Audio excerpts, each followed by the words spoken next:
I was home the other night and I experienced intense aloneness. I won't call it loneliness because for me, the feeling of being alone and feeling lonely are two different things.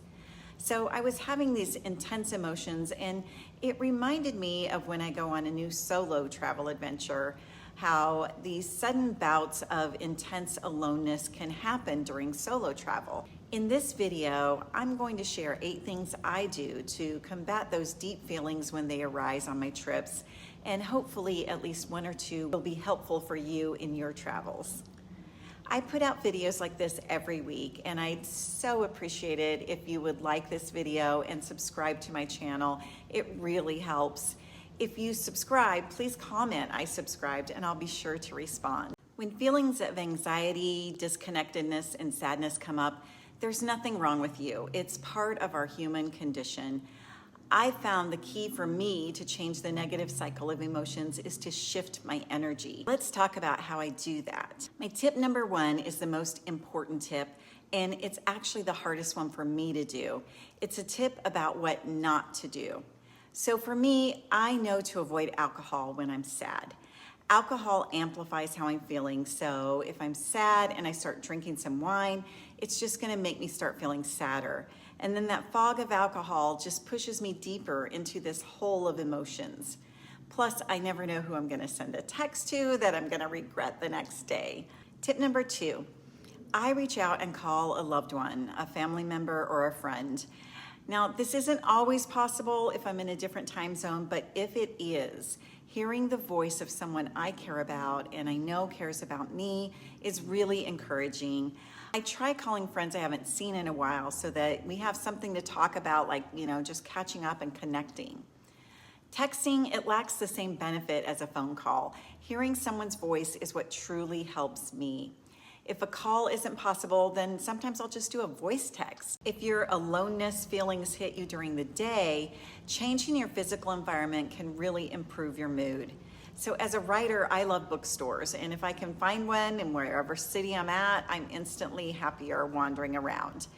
I also go to a coffee shop and order my favorite beverage, chai latte, or walk through the local streets, just anything to get up and moving. When I'm solo traveling, I have found that I experience sad or lonely feelings, mostly at night is when it hits me.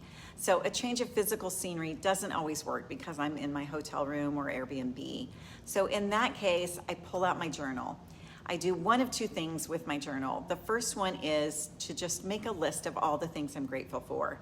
It can be as simple as the cup of tea that I'm having or a soft bed to sleep in. As I'm making this list, it really helps me realize how blessed I am and lifts my mood.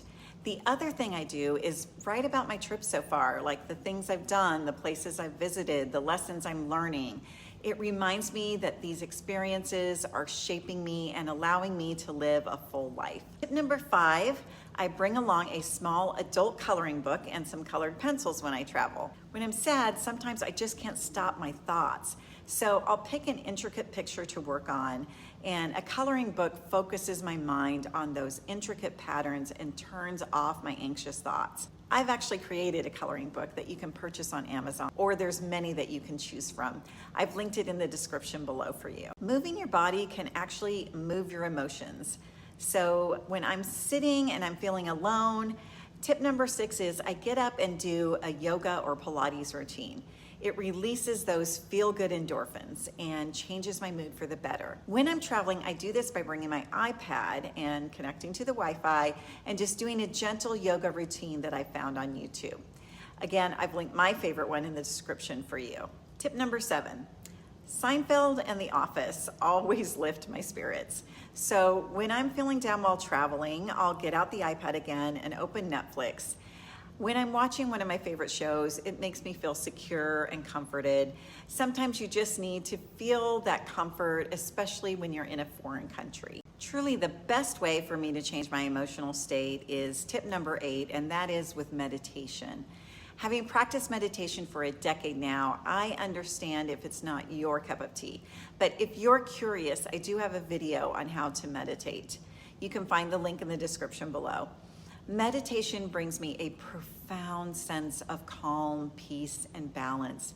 It anchors me and helps me get rid of negative emotions. So that's it, 8 tips that I hope you found helpful. Remember, feelings of aloneness are universal. It's part of the human experience, so be kind to yourself when these emotions surface.